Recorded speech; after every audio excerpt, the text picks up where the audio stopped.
Hello students, कैसे हो आप? I hope you all are fit and fine. आज हम करने जा रहे हैं बहुत ही इंटरेस्टिंग चैप्टर वाटर के बारे में। वाटर जो है आप डेली इसको यूज़ करते हो डिफरेंट डिफरेंट पर्पस के लिए, जैसे ड्रिंकिंग के लिए।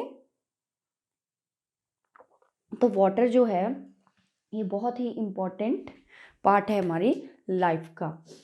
तो इस चैप्टर में हम क्या पढ़ने वाले हैं, आइए देखिए। टॉपिक्स इंट्रोडक्शन तो अभी हम शुरू करने वाले हैं। उसके बाद where we use the water, where do we get water from. जो वाटर है जो हम यूज़ करते हैं वो हमें मिलता कहाँ से है।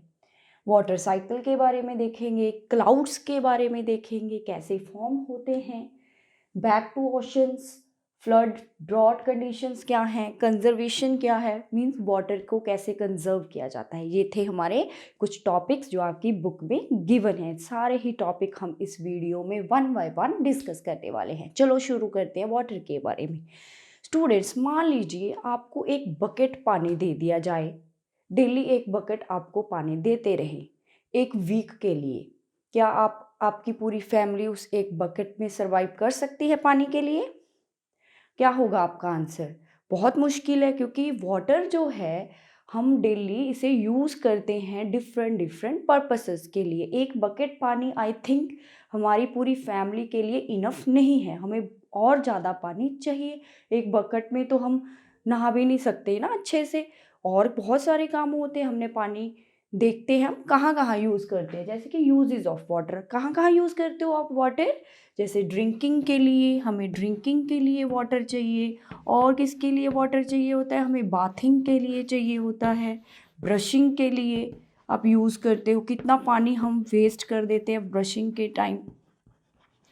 कुकिंग के लिए चाहिए हमें वाटर। इरिगेशन, जैसे एग्रीकल्चर में इरिगेशन की जाती है वाटर के साथ। और क्या किया जाता है? इंडस्ट्रीज़ में यूज़ किया जाता है वाटर। और कुछ वाटर रिक्रिएशनल एक्टिविटीज़ करते हैं हम वाटर के साथ, जैसे कि स्विमिंग करना, कुछ और वाटर की और भी बहुत सारी स्पोर्ट्स हैं।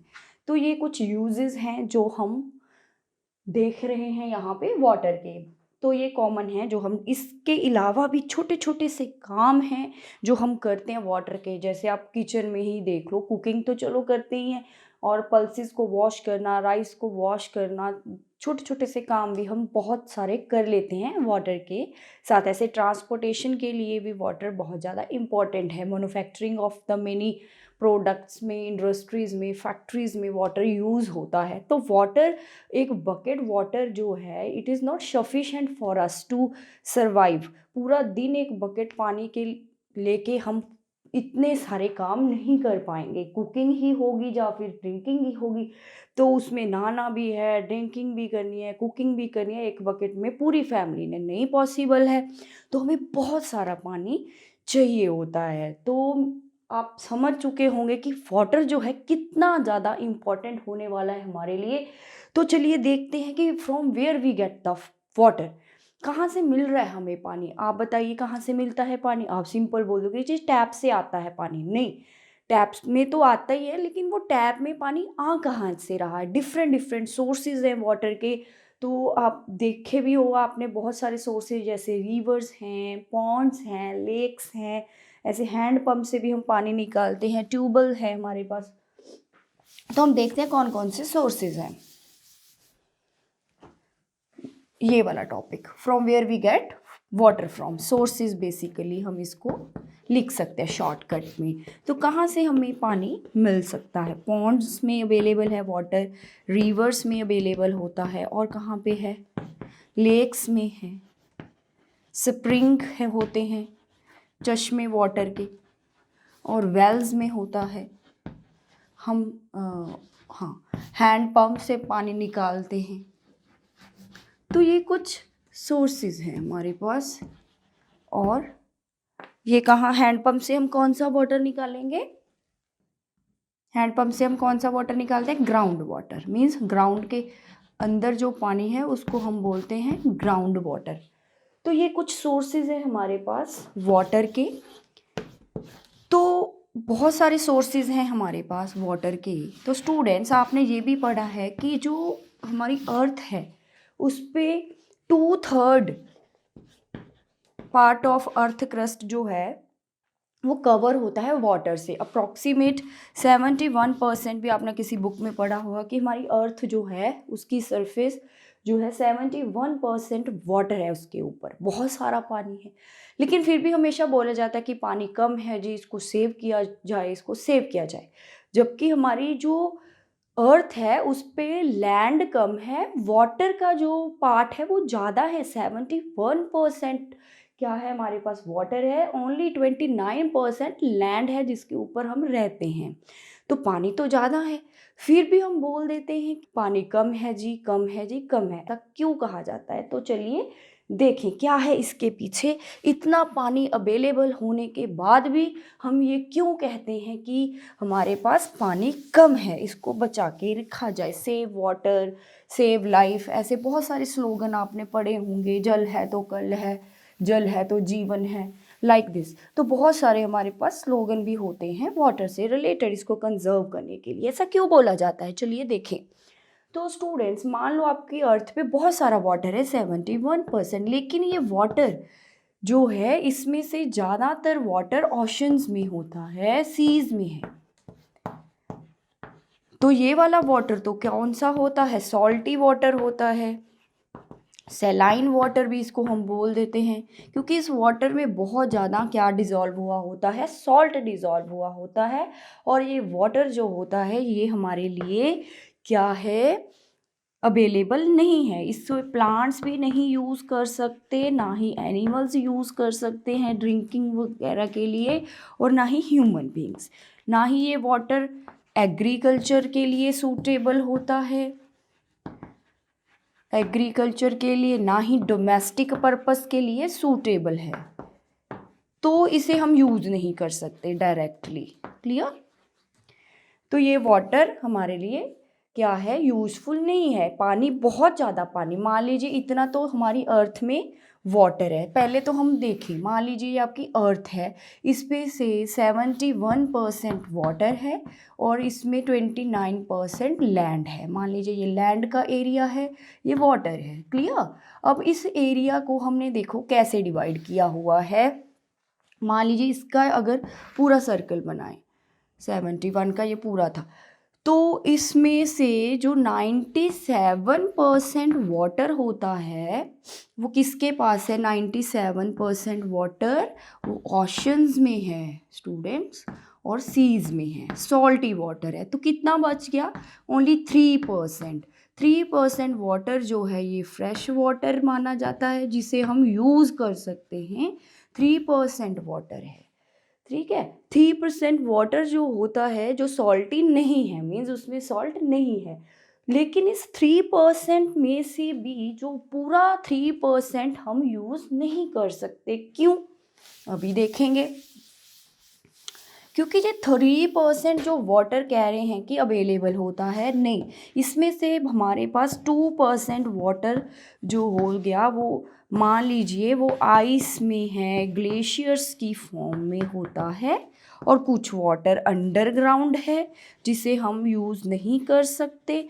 ओनली हमारे पास 0.006% वाटर जो है ये अवेलेबल होता है हमारे लिए। तभी तो बोला जाता है कि भाई पानी बहुत ज़्यादा कम है। ये परसेंटेज आपकी बुक में शायद गिवन नहीं है, लेकिन आपको ये समझना होगा कि पानी तो इतना था, लेकिन हमें क्यों बोला जाता है कि बहुत कम है जी, कम है। तो इतना पानी है, उसमें से जो 3% अवेलेबल है ये तो हम यूज़ कर ही नहीं सकते, इसको तो छोड़ दीजिए। 97 को तो, ऑप्शंस का तो अलग ही सीन है, उसको हमने निकाल दिया बीच में से। तो इतना सा बचा हमारे पास। इतने में से तो कुछ आइस बन चुका है, कुछ ग्लेशियर है, तो बाकी का थोड़ा सा बचा, इतना सा। तो इतना सा तो वही है ना, उसमें से भी कुछ अंडरग्राउंड है जिसे हम कहते हैं कि यूज़ ही नहीं कर, वो क्या है, असेसेबल है ही नहीं हमारे लिए। तो हमारे लिए पानी जो है इतना कम बचता है जो हम यूज़ कर सकते हैं, जो पोर्टेबल है ड्रिंकिंग के लिए, जो भी हम काम करते हैं उसके लिए जो वाटर हमें चाहिए वो बहुत ही कम है। तभी तो बोला जाता है कि जो पानी है ये कम है, इसको यूज़ किया जाए। एक और बात, जो हमारी अर्थ होती है इस पे जितना पानी है ये उतना ही रहता है, इस मीन्स ना ये कम होता है ना ज़्यादा। लेकिन जैसे आप वाटर को यूज़ करी जाओगे, वो तो एक बार यूज़ हो गया, उसको हम कैसे रीयूज़ करेंगे, वो तो है तो अर्थ पे ही है, लेकिन वो आप अभी उसको वेस्ट कर चुके हो, अब वो दोबारा वैसा नहीं बन सकता। तो हम तो न्यू न्यू पानी यूज़ कर ही जा रहे हैं, वो ख़राब होता जा रहा है तो अर्थ के ऊपर ही, पानी अर्थ से बाहर नहीं जाएगा, लेकिन वो वाटर अब यूज्ड हो चुका है, अब उसे हम दोबारा यूज़ नहीं कर सकते। तभी तो बोला जाता है कि पानी जो है इसे थोड़ा सा संभल के यूज़ करना है हमने, ऐसे नहीं भी जितना ओवर यूज़। ब्रश कर रहे हो आप, टैप को ऑन किया हुआ है, पानी आपका नीचे जा रहा है। स्कूल में क्या करते हैं, आप जाते हो बार बार ड्रिंकिंग वाटर के लिए, टीचर से पूछते हो, वहाँ तो इतना सा पानी, आप पूरा ग्लास फिल कर लेते हो, पानी कितना पीते हो, 2 सिप पानी लिया बाकी सारा फेंक देते हो। ऐसे ही करते हैं ना, कई बार स्कूल में बच्चे टैप्स ऑन ही छोड़ देते हैं, कोई नहीं सोचता कि हम इसको ऑफ कर दें। तो ऐसे हम बहुत सारा वाटर हमारी आंखों के सामने ही वेस्ट होता है, लेकिन हम सोचते हैं कि मैंने थोड़ी ना ऑन की थी टैप, जाने दो पानी। नहीं, वो पूरा पानी हमारी अर्थ का ही है, आप भी इसी अर्थ पे रहते हो, अगर आप नहीं सेव करोगे तो आप क्या करोगे, आप भी तो प्रॉब्लम में आओगे। वहाँ ये नहीं देखा जाएगा कि नहीं आपने तो पानी वेस्ट नहीं किया था जी, इसलिए आपको तो मिल जाएगा पानी, नहीं, सभी को प्रॉब्लम आगे, क्योंकि हम सभी अर्थ पे रहते हैं। तो ये था हमारे पास कुछ वाटर, कहाँ से हमें वाटर मिलता है।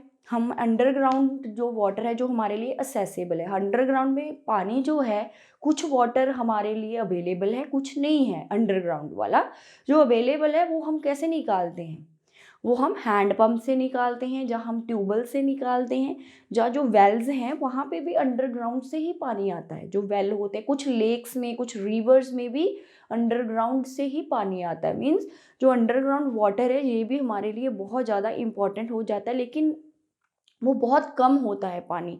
ऐसे ही कुछ रिवर्स का पानी है, जो कुछ लेक्स का पानी हम यूज़ करते हैं जो फ्रेश वाटर है। ऐसे ही चलो हमें तो पानी चाहिए, क्या हमारे अलावा कुछ और भी ऑर्गेनिज्म है, यस, प्लांट्स को भी वाटर चाहिए। आप देखते हो कि प्लांट्स, जैसे आप पानी देते हो प्लांट्स ग्रो करते हैं, उनको भी अपनी लाइफ के लिए वाटर चाहिए। और आप देखते हो कि जो प्लांट्स होते हैं वो वाटर, कार्बन डाइऑक्साइड और सनलाइट की हेल्प से अपना फूड भी बनाते हैं, तो उनको भी वाटर चाहिए। सेम वे कुछ ऑर्गेनिजम्स हैं जो पानी के अंदर ही रहते हैं, ठीक है, फ्रेश वाटर में भी रहते हैं, तो उनको तो पानी बहुत ज़्यादा चाहिए होता है। तो वैसे जो वाटर है ये ह्यूमंस के लिए, प्लांट्स और एनिमल्स तीनों के लिए बहुत ही ज़्यादा इम्पोर्टेंट होता है, क्योंकि पानी है जी, इसके अलावा हम सरवाइव कर ही नहीं सकते।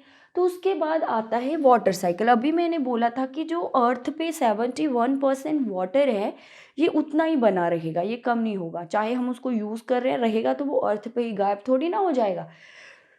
तो पानी जो है ये कैसे कंजर्व रहता है, पानी जो है ये कैसे उतना ही रहता है, कम ज़्यादा क्यों नहीं होता है। तो देखिए कैसे, तो इसके लिए हमारे पास एक साइकिल है जिसे हम बोलते हैं वाटर साइकिल। मान लीजिए ऐसे कोई रिवर है आपके पास, ओशंस हैं, ठीक है, ये ओशंस मान लीजिए, चाहे हमारा, हम ओशंस का वाटर डायरेक्ट नहीं यूज़ कर सकते, लेकिन आपकी बुक में एक लाइन गिवन है कि जो ओशंस होते हैं ये इनडायरेक्टली हमें वाटर प्रोवाइड करते हैं। कैसे हमें प्रोवाइड करते हैं, हम ओशंस का वाटर भी यूज़ करते हैं लेकिन इनडायरेक्टली।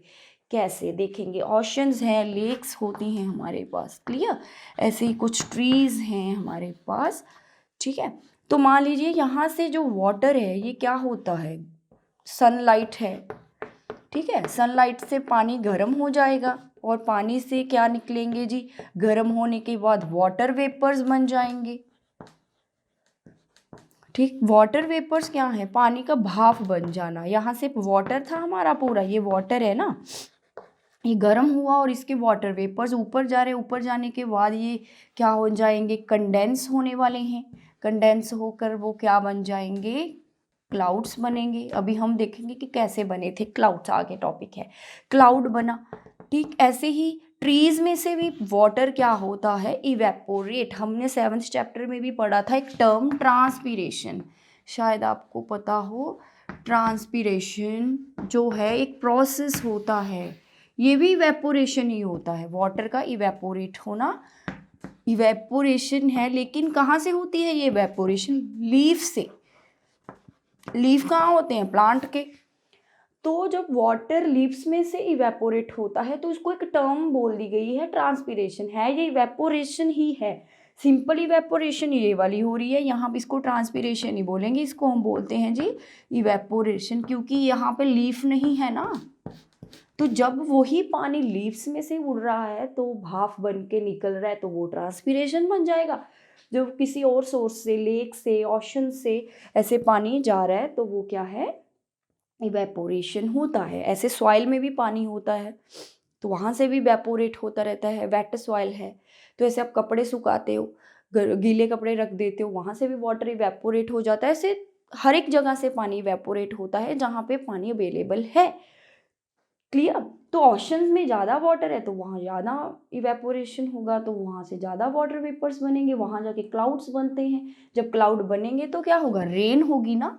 तो वही वाटर दोबारा कहाँ आ जाएगा? दोबारा घूम घुमा के रेन की फॉर्म में। ऐसे रेन हो गई है हमारे पास, स्नो आ गई है, ठीक है। तो दोबारा वो वाटर कहाँ पे आ गया? दोबारा से ये आ रहा है, नीचे को आ रहा है। अब हम इसको देखेंगे ऐसे, ये नीचे को पानी आ गया है, रेन आ रही है हमारे पास। ये देखिए रेन के ड्रॉप्स मैंने बनाए हैं। तो आप देखो पहले पानी ऊपर गया, फिर नीचे आ गया। तो ऐसे एक साइकिल चल रहा है, कॉन्टिन्यूअस जो प्रोसेस है ओशंस और लैंड के ऊपर पानी का आना। क्लियर? और पहले क्लाउड्स बनना, फिर वाटर लैंड पे ही आता है। ये कॉन्टिन्यूअस प्रोसेस जो है ये एक साइकिल बन गया ना, ऐसे घूम के पानी दोबारा आ रहा है हमारे पास। तो अब आप समझ रहे हो। तो ये ओशंस का पानी जो है, आप 5th चैप्टर में सेपरेशन में भी हमने एक पढ़ा था इवेपोरेशन। सॉल्ट वाटर को जब हम गर्म करेंगे तो वाटर तो इवेपोरेट हो सकता है, लेकिन सॉल्ट इवेपोरेट नहीं होगा। सॉल्ट जो है ये नॉन वॉलेटाइल होता है। तो पानी इवेपोरेट हुआ, क्लाउड बने, रेन बना। रेन का वाटर जो है ये लेक्स में जाएगा, पॉन्ड्स में जाएगा, रिवर्स में जाएगा। कुछ वाटर सॉइल भी एब्जॉर्ब कर लेगी, अंडरग्राउंड चला जाएगा। तो अब ये हो गया ना क्लियर कि ओशंस का जो वाटर है ये क्लाउड बन के हमारे पास रेन की फॉर्म में पहुंच चुका है। उससे क्या होगा? ग्राउंड वाटर का जो लेवल है वो इंक्रीज होगा, हम उसको हैंड पंप से निकाल सकते हैं। ऐसे रिवर्स का जो पानी है वो भी इंक्रीज होगा। तो ओशंस को डायरेक्टली नहीं यूज कर सकते, लेकिन इनडायरेक्टली ये एक सोर्स बना है हमारे लिए वाटर का। तो सॉल्ट को नहीं यूज़ कर सकते, लेकिन उसके जो क्लाउड फॉर्म में रेन वाला वाटर है वो तो बहुत हेल्प कर रहा है ना हमारे लिए वाटर का लेवल इंक्रीज करने के लिए। तभी जो ओशंस हैं ये इनका पानी भी हम यूज़ करते हैं, लेकिन इनडायरेक्टली यूज़ करते हैं। तो अब देखेंगे कि क्लाउड फॉर्मेशन क्या है। हमने जो वाटर साइकिल अभी किया था उसमें बने थे क्लाउड्स। तो कैसे बनते हैं? तो आपको पता है कि कोई भी वाटर का सोर्स है, चाहे वो ओशंस हैं, सोर्स ऑफ वाटर कोई भी है, वहाँ से वाटर क्या हुआ? इवेपोरेट हुआ। क्लियर? इवेपोरेट जब होता है वाटर तो गर्म है, यहाँ पे वाटर गर्म हुआ तो ऊपर जो होता है हमारे पास एटमॉस्फेयर, वहाँ पे जो टेम्परेचर है वो कूल होता है। हवा जो है ये हवा ही है ना, वाटर वेपर्स ऊपर जाते हैं, कूल हो जाते हैं। कूल होने के बाद वो कंडेंस हो जाएंगे और वाटर ड्रॉपलेट्स बन जाएंगे। क्या हो गए वो? कंडेंसेशन हो गई है। यहाँ पे कंडेंस हो गए। कौन सी प्रोसेस है ये? कंडेंसेशन। वाटर का दोबारा से क्या बनना? कंडेंसेशन होता है जब गैस किस में कन्वर्ट हो जाती है? लिक्विड में अगेन।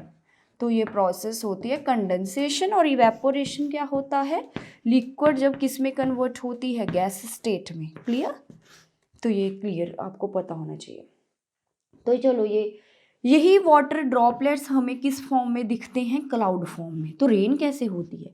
जब ये ड्रॉपलेट्स एक दूसरे से मिल जाते हैं, एक ये ड्रॉप था, एक ये, दोनों मिले एक बड़ा ड्रॉप बना। इसको हम देख रहे हैं जब वो बहुत हैवी हो जाते हैं ड्रॉप्स, फिर वो ऊपर नहीं रह सकते, फिर वो हैवी होने की वजह से नीचे गिर जाते हैं, तो वही रेन होती है। तो ये हो गई है हमारे पास जो एयर वो ठंडी हो गई थी, और जब वो रेन की फॉर्म में, स्नो की फॉर्म में नीचे आ रही है तो उसको हम बोलते हैं precipitation. Precipitation, TATI। ON। Precipitation किस फॉर्म में हो रही है, चाहे तो वो रेन फॉर्म में नीचे आ जाए, चाहे वो स्नो की फॉर्म में। वो एक बार गड़े भी पड़ते हैं ना, हेल कहते हैं उसको।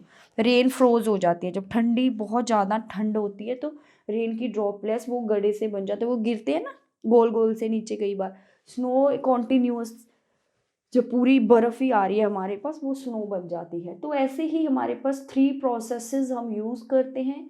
तो ये पूरा वाटर साइकिल ही था एक तरीके का। क्लाउड कैसे बनते हैं हमने देखा था कि पहले वाटर था, वाटर क्या हुआ, वाटर वेपर बना। वाटर वेपर जो थे वो क्या हुए, पहले यहाँ हीट की वजह से हुआ ना सारा, फिर वाटर वेपर ऊपर जाके कूल हुए, कूल होने के बाद वो एक ड्रॉपलेट बने किसकी, फिर दोबारा वाटर बन गए है ना, वाटर ड्रॉपलेट बने और वो हैंग करते हैं एयर में। ये वाटर ड्रॉपलेट ही क्लाउड है। क्लियर। वो जब एक दूसरे से कंबाइन करते हैं, दोनों वाटर ड्रॉपलेट्स कंबाइंस, तो वो क्या बन जाती है जी, रेन। क्लियर। तो ये पूरी थी आपके पास स्टोरी रेन वाटर से लेके रेन तक की, कैसे जो क्लाउड बने। बहुत इजी सा ये टॉपिक है, आपकी बुक में क्लियरली गिवन है, आपको शायद पता लग गया है। उसके बाद है बैक टू ओशंस। जो हमारा ग्राउंड लेवल है ये ओशन से थोड़ा अबव होता है। मान लीजिए ये आपका ग्राउंड लेवल है और ये आपके ओशंस हैं नीचे। क्लियर। तो जब रेन हुई तो रेन का जो पानी है ये कहाँ चला जाता है, दोबारा घूम घुमा के कहते हैं ओशंस में ही पहुंच जाता है। कैसे पहुंचता है, रेन हुई, रेन का कुछ वाटर तो अंडरग्राउंड चला गया मान लीजिए, ठीक है, कुछ वाटर कहाँ गया, कुछ वाटर पॉन्ड्स में चला जाता है, कुछ रिवर्स में चला जाता है, कुछ लेक्स में चला जाता है। वहाँ से पानी कहाँ पहुँच जाता है, दोबारा ओशंस में। कुछ पानी तो डायरेक्ट ही ओशंस में जाएगा क्योंकि रेन तो हर एक जगह होगी, लेकिन वहाँ से भी पानी बह के कहाँ जाएगा, क्योंकि पॉन्ड्स रिवर जो हैं ये कहाँ पे खुल जाते हैं, जाके ओशंस में ही खुलते हैं, गिरता है उनका पानी कहाँ पे फॉल होता है, ओशंस में ही फॉल होता है। चाहे अंडरग्राउंड से पानी बह बह के वहाँ पे जाए, चाहे रिवर से बह के जाए, चाहे लेक से बह के जाए, तो हर एक माना जाता है कि जो पानी है दोबारा से दोबारा कहाँ पे चला जाएगा, ओशंस में ही चला जाता है। तभी तो ओशन का पानी ख़त्म नहीं होता, नहीं तो ख़त्म हो जाएगा ना, इवेपोरेट होता रहेगा। अगर वहाँ पे जाएगा ही नहीं दोबारा तो ख़त्म भी तो हो सकता है एक ना एक दिन, लेकिन ऐसा नहीं होता क्योंकि वो पानी दोबारा घूम घुमा के फिर कहाँ पे चला जाता है, ओशंस में ही चला जाता है। तो ये तो बहुत सिंपल था। उसके बाद आता है रेन, जो हमने देखी है इससे हमारे पास कुछ प्रॉब्लम्स जुड़ी हुई हैं। अगर बहुत ज़्यादा रेन हो रही है, हैवी रेन हो रही है, तो क्या होगा, तो वाटर लेवल बहुत ज़्यादा इंक्रीज़ हो जाएगा। ओशंस का पानी भी, बहुत रेन हो रही है जी, ओशन का पानी पूरा, मान लीजिए अभी मैंने बोला था कि ग्राउंड से जो ओशंस होते हैं और जो पॉन्ड्स रिवर हैं इनका लेवल कम होता है। मान लो बहुत रेन हो रही है, बहुत ज़्यादा रेन, पॉन्ड्स का पानी भी बहुत फुल हो गया, पॉन्ड्स भी, लेक्स भी, रिवर्स भी, पानी आई जा रहा है ओशंस में, तो बहुत ज़्यादा पानी भर गया है, ग्राउंड लेवल से भी भर चुका है। तो पानी कहाँ जाएगा, अब वो ग्राउंड पे जाना शुरू हो जाएगा। इसको हम बोलते हैं फ्लड आना।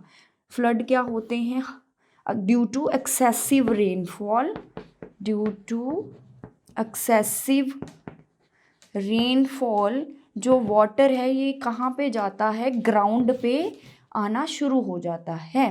वाटर लेवल क्या हो जाएगा, इंक्रीज, वाटर लेवल इंक्रीज होगा और पानी हमारा अर्थ पे आना शुरू होगा। बहुत ज़्यादा पानी होता है जिसमें क्रॉप्स भी ख़राब हो जाती हैं, एनिमल्स मर जाते हैं, डूब जाते हैं ना पानी में। आपने देखा होगा फ्लडी एरियाज़ में सारा कुछ पानी के अंदर ही डूब जाते हैं, trees, crops, animals, human beings भी बहुत ज़्यादा कई बार पानी के अंदर चले जाते हैं फ्लड में। तो उससे उससे अलावा और क्या हमारे पास इसकी प्रॉब्लम्स आती हैं फ्लड से, आप देखते हो कि कुछ जो एनिमल्स हैं वो पानी के अंदर ही रहते हैं, वो भी क्या होंगे, ग्राउंड पे आ जाएंगे। जैसे फिश को ही देखे, वो पानी में रहते, फ्लड से क्या होगा, पानी सारा ग्राउंड पे आ रहा है तो वो भी कहाँ पे आ जाएगी, ग्राउंड पे आ जाएगी। जब पानी पूरा इधर उधर चला जाएगा, ग्राउंड कुछ वाटर अंडरग्राउंड चला जाएगा, कुछ इधर उधर, फिर कुछ दिनों बाद वो वाटर गायब भी हो जाएगा ना, वो इवेपोरेट हो जाएगा। तो आप देखोगे कि जो एनिमल लैंड पे आए थे वो तो वहीं हो जाएंगे ना, वो बेचारे मर जाते हैं, फिर बाद में डाई हो जाएंगे। तो ऐसे बहुत ज़्यादा जो लाइफ है ये क्या हो जाती है, डेड हो जाती है ड्यू टू फ्लड। तो उसके बाद हमारे पास एक कंडीशन है ड्रॉट। ड्रॉट क्या है? ड्रॉट होता है जब वाटर का लेवल बहुत डाउन हो जाए, कंडीशन आती है ड्रॉट। ये कब आती है? जब बहुत ज़्यादा रेन नहीं हो रही है, लेस रेनफॉल है। जब लेस रेनफॉल हो, जब हो ही नहीं रही rain for long period, less rain और नो रेन, जब रेन है ही नहीं फॉर लॉन्ग पीरियड, तब क्या होगा? आपको पता है कि इवेपोरेशन तो कॉन्टिन्यूस रहेगा। सॉइल का पानी, सॉइल में भी पानी होता है, वो भी इवेपोरेट हो जाएगा। तो सॉइल क्या होगी? रेन तो हो ही नहीं रही, लेकिन सॉइल का अपना पानी भी सारा इवेपोरेट होगा, तो सॉइल बहुत ड्राई हो जाएगी। इसको ड्रॉट कंडीशन बोलते हैं। सॉइल आप देखते हो ड्राई होके, ऐसे आपने देखा होगा ना, सॉइल में ऐसे फिर क्रैक्स पड़ जाते हैं मिट्टी के अंदर, सूखा पड़ जाता है जिसे हम बोलते हैं। फिर उससे क्या होगा? प्लांट्स डेड हो जाएंगे। जो क्रॉप में आप क्रॉप लगाए हो पानी की कमी से, क्योंकि पूरी सॉइल ड्राई अप हो गई है, रेन नहीं हो रही है। तो ड्रॉट कंडीशन जो है ये भी हमारे लिए बहुत ज़्यादा हार्मफुल हो जाती है। इससे पूरी जो लाइफ है ये भी डिस्टर्ब होती है। बहुत सारे प्लांट्स मर जाते हैं पानी की कमी से, एनिमल्स मर जाते हैं पानी की कमी से, जहाँ पे अवेलेबल नहीं होगा वाटर। तो ऐसे ही बहुत सारा नुकसान हो जाता है लाइफ का जब ड्रॉट कंडीशंस आती हैं। तो इसीलिए हमें बोला जाता है कि हमने वाटर को कंजर्व करना है। कैसे कंजर्व कर सकते हैं हम वाटर? तो आपको पता है कि जो वाटर है ये लिमिटेड है। हमने बिगिनिंग में ही देखा था, चाहे 71% पानी है, लेकिन यूज़ करने के लिए तो बहुत ज़्यादा कम है हमारे लिए वाटर। तो इसको कंजर्व करना बहुत ही ज़्यादा इम्पोर्टेंट हो जाता है। तो हम रेन का वाटर पहले तो आप करो, ओवर यूज़ नहीं करना है, ओवर यूज़ नहीं करना है ना, वाटर को ओवर यूज़ ना करो, इसको ओवर यूज़ ऑफ वाटर को कंट्रोल किया जाए। सेकेंडली हम उसकी हार्वेस्टिंग, रेन वाटर हार्वेस्टिंग की जा सकती है। रेन वाटर हार्वेस्टिंग क्या होता है? जो रेन का पानी है उसको क्या करना? स्टोर करना। ये होती है रेन वाटर हार्वेस्टिंग। कैसे कर सकते हैं? जैसे जैसे रेन होती है, आपकी रूफ टॉप है, रूफ के ऊपर का पानी जो कलेक्ट होता है, रूफ के ऊपर पहले पानी कलेक्ट कर लो आप।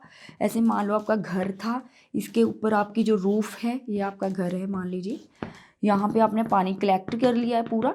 वो ड्रेनेज बंद कर दो ना, जहाँ से पानी निकल जाता है। तो पूरा कलेक्ट हो गया, इसको एक पाइप से आप किसी टैंक के अंदर फिल कर लो।